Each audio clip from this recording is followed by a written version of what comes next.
Last Thursday evening, I walked into my own house and discovered my wife was planning to fake a breakup with me.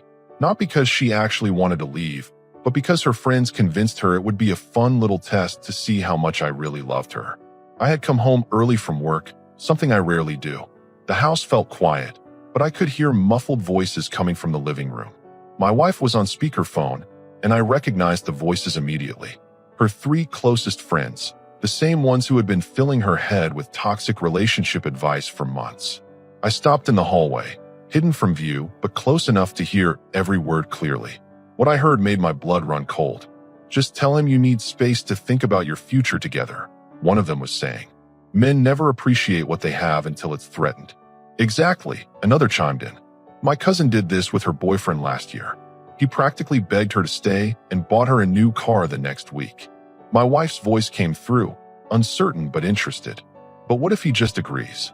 What if he doesn't fight for me? Trust me, honey, no man lets his wife walk away without a fight. He'll probably cry and promise to change everything about himself." I felt my jaw clench. These women were treating my marriage like some kind of social experiment. But the worst part was hearing my wife actually considering it. "I don't know, girls. It feels wrong to manipulate him like that." "It's not manipulation," the first friend insisted. "It's testing his commitment. You deserve to know where you stand in his priorities. Look, if he really loves you, he'll fight for you. If he doesn't, then you'll know the truth about your marriage." I heard my wife sigh deeply. "When should I do it?" "This weekend. Make it dramatic, but not too over the top.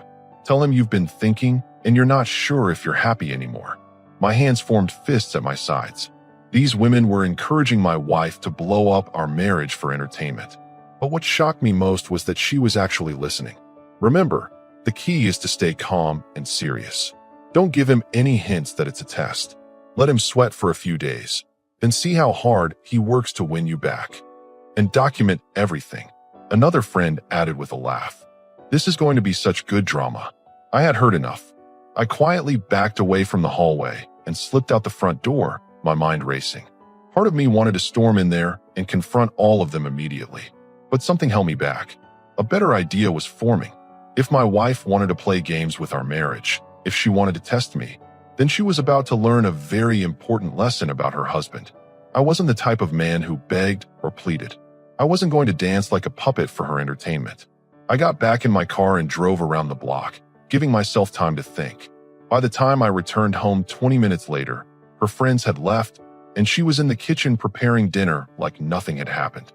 "Hey honey, you're home early," she said, kissing my cheek with what I now realized was completely fake affection. "Traffic was light today," I replied, studying her face. She looked nervous, fidgeting with the kitchen towel in her hands. During dinner, she was unusually quiet, clearly rehearsing whatever script her friends had given her. I ate calmly, making normal conversation, but inside I was planning my response to her little test. That night, as we lay in bed, she was restless beside me. I could practically hear the wheels turning in her head, probably wondering if she should go through with her friend's ridiculous plan. I already knew she would. The seed had been planted, and women like her friends don't let their victims back out easily. They would keep pushing until she followed through. But here's what my wife and her amateur psychologist friends didn't understand about me. I don't play games with people I love, and I sure don't tolerate people who try to play games with me. If she wanted to test whether I would fight for our marriage, she was about to discover that I don't fight for relationships with people who don't want to be in them. I don't chase, I don't beg, and I certainly don't dance for anyone's amusement. Saturday was coming, and I was going to be ready for her little performance. But my response was going to be nothing like what she or her friends expected. They wanted to see me desperate and pleading. Instead, they were about to meet a man who knew his worth and refused to be manipulated. The test was coming, but I had news for my wife. She was about to find out that some tests don't have the answers you expect. Saturday morning arrived right on schedule, and so did my wife's performance. I was in the garage organizing some tools when she appeared in the doorway, looking like she had been rehearsing her lines in the mirror. "We need to talk," she said, her voice carrying that serious tone her friends had probably coached her to use. I looked up from the workbench, completely calm. "Sure, what's on your mind?" She took a deep breath, and I could see her steeling herself for the big moment. "I've been doing a lot of thinking lately about us, about our marriage, and I'm not sure I'm happy anymore." I nodded slowly, as if I was processing this shocking revelation for the first time. Okay, what specifically has you feeling unhappy? The question seemed to catch her off guard. She had probably expected me to immediately start panicking or asking what I had done wrong. It's just, I feel like we've fallen into this routine, and I don't know if this is what I want for the rest of my life. I think I need some space to figure things out. Space, I repeated, setting down the wrench in my hand. What kind of space are we talking about here? Maybe we should take a break. Spend some time apart so I can think clearly about what I really want. I wiped my hands on a rag and leaned against the workbench. How long of a break? She blinked, clearly not expecting such a straightforward response. I don't know. A few weeks?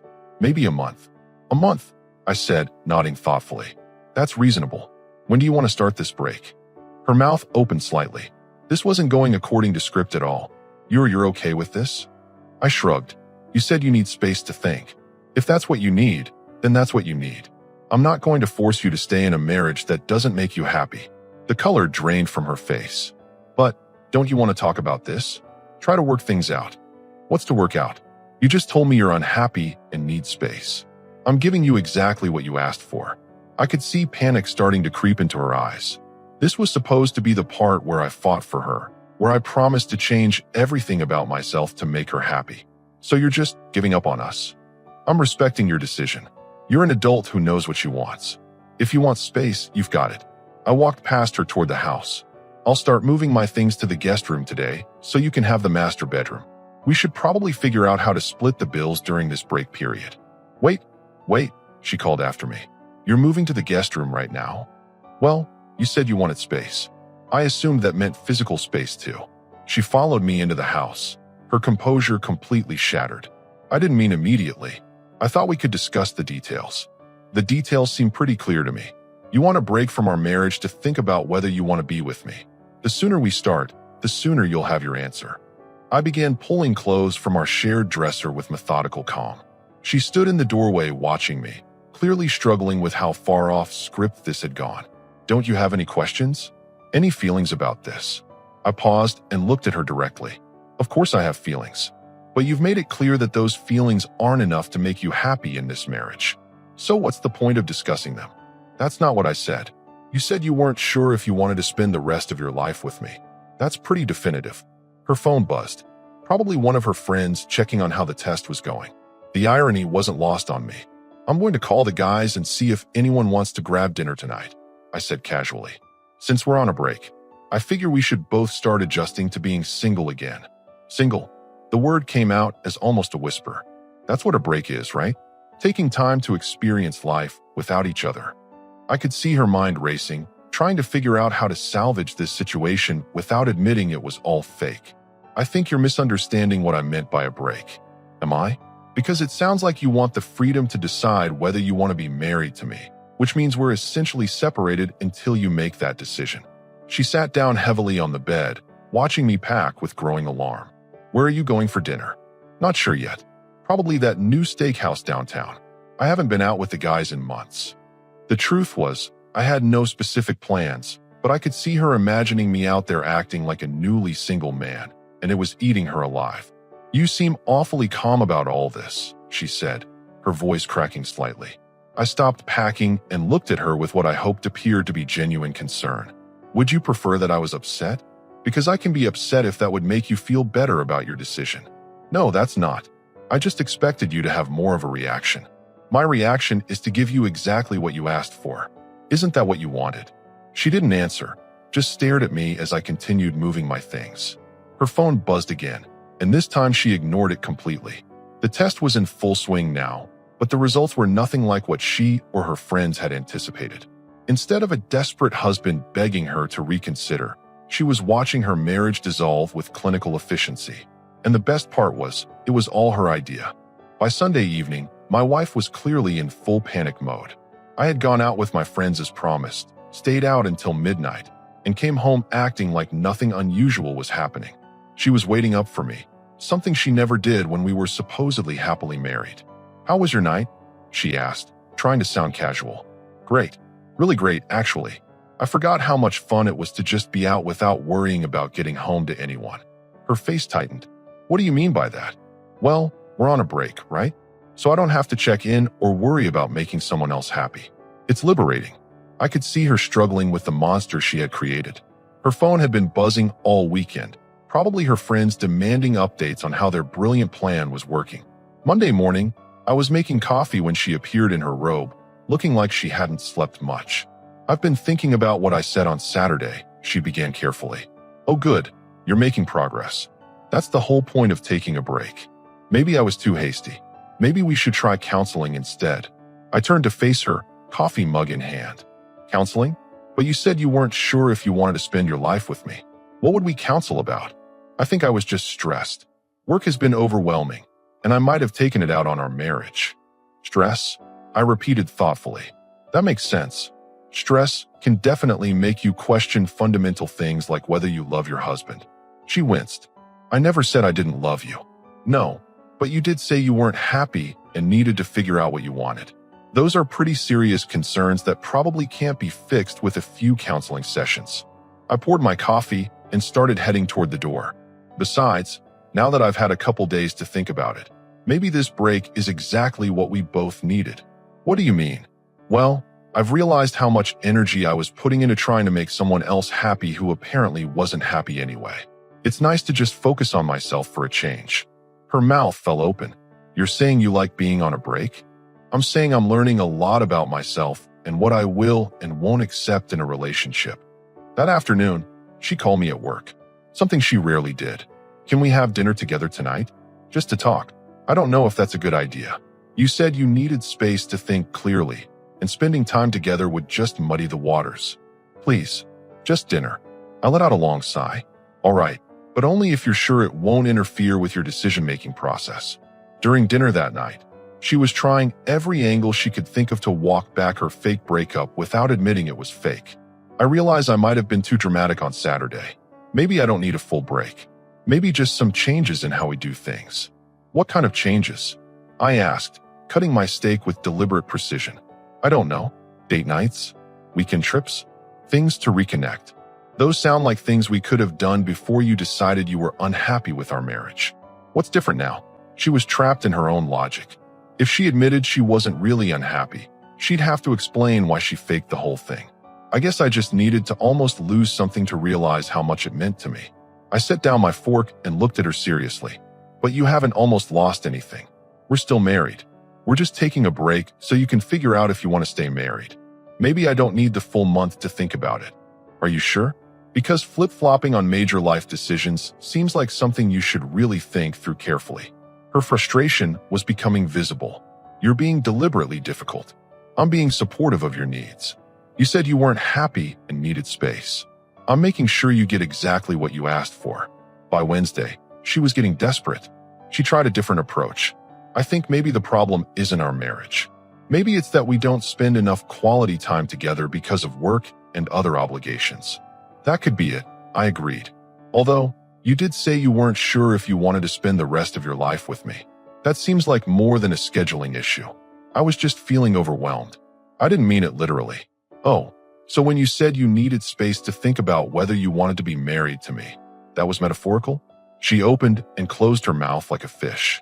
There was no good answer to that question that didn't expose her lie. Thursday night, she escalated things. What if I said I made a mistake? What if I said I didn't want a break anymore? I looked up from the book I was reading in the guest room. Then I'd say you need to be really sure about that decision. What do you mean? Well, you've already shown me that when life gets stressful, your instinct is to question our entire marriage. How do I know that won't happen again the next time you have a bad week? She stared at me, realizing I was turning her own fake concerns into real relationship issues. You're punishing me. I'm protecting myself. There's a difference. Friday morning, I overheard her on the phone with her friends again. This time, the conversation was very different. This isn't working at all. He's not fighting for me. He's acting like he's actually relieved to be separated. Maybe you need to tell him you're thinking about divorce, one of them suggested. That'll definitely get a reaction. I smiled to myself. They were about to escalate their stupid game to a level where I could really show them what kind of man they were dealing with. Sure enough, Friday evening she sat me down with the most serious expression yet. I've been thinking during this break, and I'm wondering if maybe we should consider making this separation permanent. I nodded slowly, as if considering this carefully. Like a divorce? Maybe. I mean, if we're both happier apart. You know what? You might be right. Her eyes went wide. I've been thinking the same thing, actually. This week has shown me a lot about what I want in a partner, and maybe we're just not compatible long-term. She looked like I had slapped her. This was supposed to be the nuclear option that brought me crawling back, not the statement that made me agree with her. You want a divorce? I want to be with someone who's sure they want to be with me. And you've made it pretty clear that's not you. The test was backfiring spectacularly, and we both knew it. Saturday morning, exactly 1 week after her initial performance, my wife was pacing around the kitchen like a caged animal. I was calmly eating breakfast and reading the news on my tablet when she finally cracked. Okay, stop. Just stop this whole thing. I looked up from my tablet. Stop what thing? This act. This whole calm, accepting routine you've been doing all week. I'm not sure what you mean. You said you wanted a break, possibly a divorce. I'm giving you what you asked for. She slammed her coffee mug down on the counter. No, you're not. You're supposed to fight for us. You're supposed to care that your wife is leaving you. But my wife isn't leaving me. My wife is making an informed decision about whether she wants to stay married to me. I respect that process. There is no process, she exploded. God, you're being so frustrating.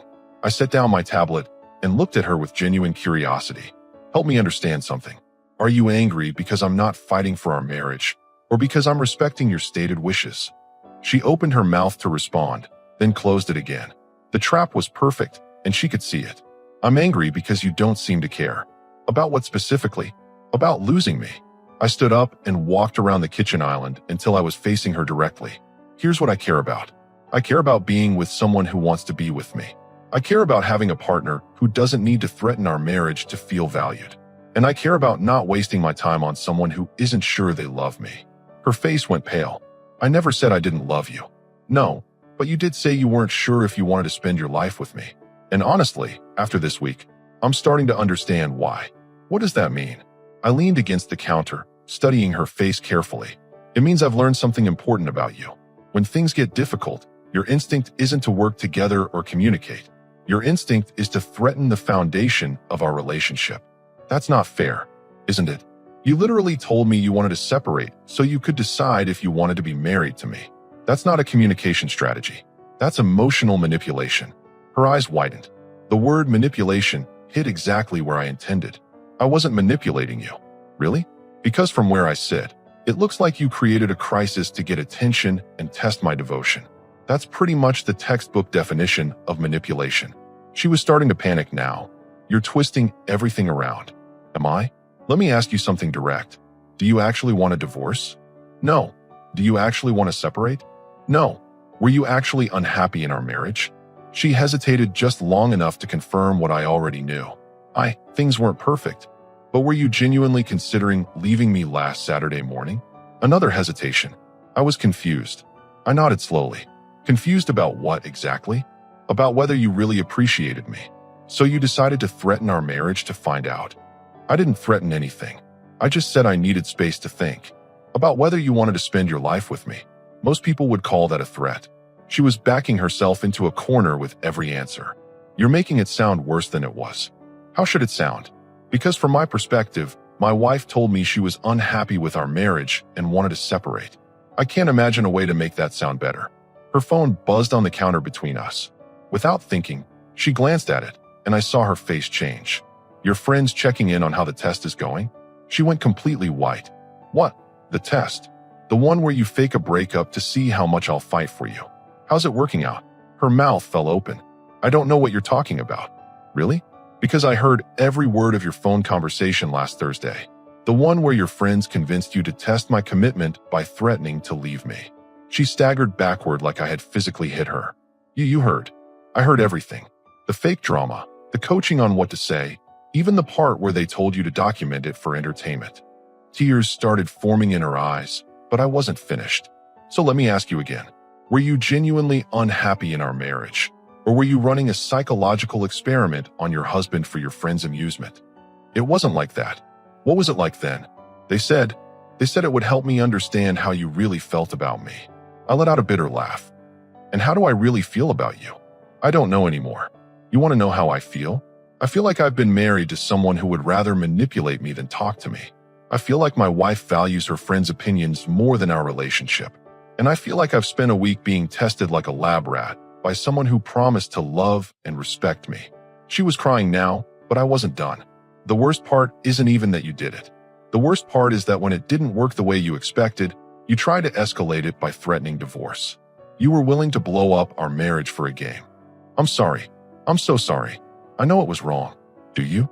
Because you spend a week doubling down on the lie instead of coming clean. I didn't know how to fix it. You could have told the truth at any point. Instead, you kept digging the hole deeper. She was sobbing now, the weight of what she had done finally hitting her.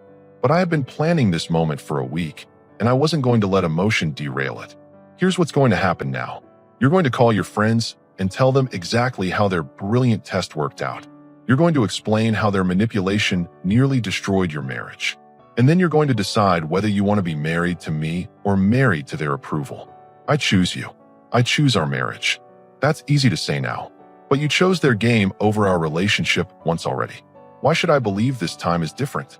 She had no answer for that, and we both knew it. The test was over, but the real consequences were just beginning. That evening, fate handed me the perfect opportunity for the next phase of my plan. My wife's friends were hosting their monthly dinner party, and we were both invited. Under normal circumstances, I would have made an excuse not to go. But these weren't normal circumstances. We should probably skip tonight, my wife said nervously as she got ready. After everything that's happened. Actually, I think we should go, I said, adjusting my collar in the mirror. I have some things I'd like to discuss with your friends. Her face went pale. What kind of things? Oh, just how their relationship advice worked out for us. The dinner party was in full swing when we arrived. The same 3 friends who had orchestrated this whole mess were there, along with several other couples. Perfect. My wife tried to steer us toward a quiet corner, but I had other plans. Ladies, I said, walking directly up to the 3 conspirators. I wanted to thank you for your excellent marriage counseling last week. They exchanged nervous glances. What marriage counseling? One of them asked innocently. The phone consultation where you convinced my wife to fake a breakup with me to test my devotion. Brilliant strategy, really. The conversation around us started to die down as other guests tuned in. I'm not sure what you mean, another friend said, but her voice was shaky. Really? Because I heard every word of your coaching session. The part about making her threaten to leave me, the suggestion to document it for drama, even the backup plan to escalate to divorce threats if I didn't react the way you wanted. Now we had everyone's attention. My wife was trying to disappear into the floor. The best part, I continued, loud enough for the whole room to hear, was when she actually followed through with your advice, and I called her bluff. You should have seen how panicked she got when I started agreeing with her about the separation. One of the husbands in the room let out a low whistle. You guys told her to fake a breakup? It wasn't fake, the first friend protested weakly. We just thought she should test his commitment. I laughed. Test my commitment by lying to me and manipulating me?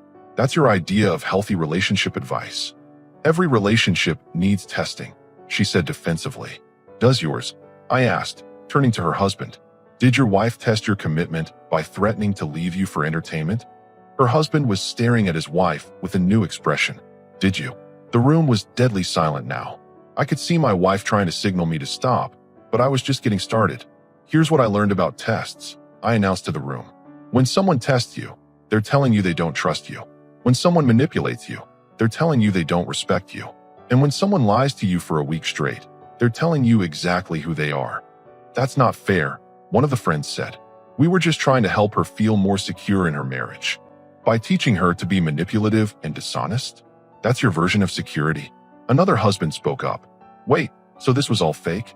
The whole separation thing? Completely fabricated? I confirmed. A week-long psychological experiment designed by these 3 relationship experts here. The friends were starting to look desperate. You're making it sound worse than it was. Am I? Because my wife spent a week lying to my face, threatening our marriage, and escalating to divorce talk all because you 3 convinced her it would be fun to mess with her husband's emotions. The room erupted in murmurs. Other wives were looking at the 3 friends with disgust. Their husbands were looking at them with suspicion. Maybe we should go, my wife whispered desperately. Why? We're just getting to the good part. Tell everyone how your test worked out, ladies. Did I beg and plead like you predicted? They remained silent. No? Well, let me fill everyone in. When my wife told me she wanted to separate, I helped her pack. When she said she needed space, I gave her all the space she wanted. When she threatened divorce, I agreed it might be for the best. The crowd was hanging on every word now. Turns out, when you call someone's bluff, they panic. Funny how that works. One of the friends made a last desperate attempt at defense. We were just trying to make sure she knew her worth. I looked directly at her. Her worth isn't determined by how desperately her husband reacts to manipulation. Her worth comes from being honest, trustworthy, and respectful in her relationships. 3 things your advice completely undermined. The party was effectively over now. People were making excuses to leave, and the 3 friends were being pointedly ignored by everyone else. As we walked to the car, my wife was silent until we got inside. Did you have to humiliate them like that? I started the engine and looked at her seriously. They humiliated themselves. I just made sure everyone knew who was really behind our marriage problems. The message was clear. Actions have consequences, and her friends had just learned what happens when you mess with someone else's marriage. The ride home from the dinner party was silent until we pulled into our driveway. My wife sat in the passenger seat, staring at her hands. I know you're angry, she finally said. Angry doesn't begin to cover it. I replied, turning off the engine. But we need to have a conversation about what happens next. Inside the house, I sat down at the kitchen table and gestured for her to join me. This was the moment everything would be decided. Your friends won't be calling you anymore, I said matter-of-factly. After tonight, they'll probably blame you for making them look bad instead of taking responsibility for their toxic advice. She nodded miserably. I know. Good. Because that tells you everything you need to know about the kind of people they are. I leaned forward, making sure she understood the gravity of what I was about to say. Here's where we stand. You made a choice to prioritize their entertainment over our marriage. You lied to me for a week straight. You escalated fake problems into real threats. And when I didn't react the way you expected, you doubled down instead of coming clean. Tears started flowing again, but I continued. So now you get to make another choice. The most important one of your life. What choice? You can choose to rebuild this marriage on honesty and respect, which means cutting those toxic influences out of your life completely. No more girls' nights with them. No more phone calls asking for advice. No more letting them poison your head with their manipulation tactics. She was listening intently now, or you can choose to keep those friendships and lose this marriage. Because I will not be tested, manipulated, or disrespected again. Not by you, and certainly not by your friends. I choose you, she said quickly. I choose our marriage. That's what you said yesterday. But choosing me means more than just words. It means proving that you understand what you did wrong and why it can never happen again. How do I prove that? I had been thinking about this all week. First, you're going to call each of those friends tomorrow and tell them you won't be continuing those friendships. You're going to explain that their advice nearly destroyed your marriage and that you take full responsibility for following it. Her eyes widened. All 3 of them. All 3. In front of me, so I know you actually did it. Okay, she whispered. Second, we're going to marriage counseling. Real counseling, not the amateur psychology your friends were peddling. Because you need to understand why you thought manipulation was acceptable in the first place. She nodded eagerly. Yes, absolutely. Third, you're going to rebuild my trust through your actions, not your promises. That means complete transparency about where you go, who you talk to, and what advice you receive about our relationship. For how long? I looked at her seriously. For as long as it takes for me to believe that you've learned from this mistake. She was quiet for a long moment, processing the conditions. And if I do all of that, you'll forgive me? Forgiveness isn't something you earn by completing a checklist. It's something that happens when I see real change in your behavior and attitude. I stood up from the table. But I will say this. The fact that you're willing to cut ties with those friends tells me you might actually understand how serious this is. I do understand. I really do. We'll see. Because understanding it intellectually is different from changing your behavior permanently. Over the next few days, she followed through on everything I had asked. The phone calls to her friends were awkward and painful, but she made them. She found a marriage counselor and scheduled our first appointment. She even deleted their numbers from her phone without me asking. But the real test came 2 weeks later when one of those friends tried to reconcile, claiming she had been misunderstood at the dinner party. My wife showed me the text message and asked what I thought she should do. What do you think you should do? I asked back.